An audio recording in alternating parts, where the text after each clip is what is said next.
Buck Hogue with Buck the Builder.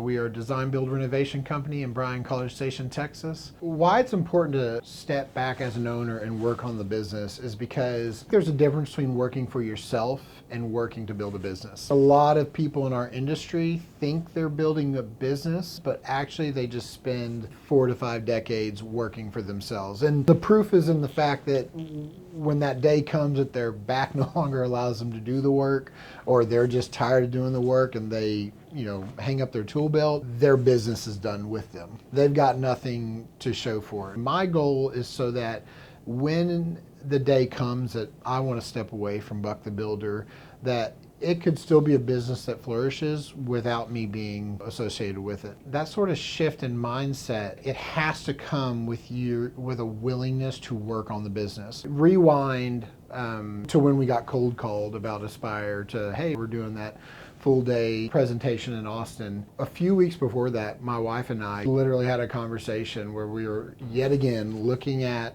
a year where we had increased our revenue by quite a bit, but had absolutely no profit to show for it. And then boom, we get cold called, we go to the little one-day seminar. And so yeah, it was a game changer.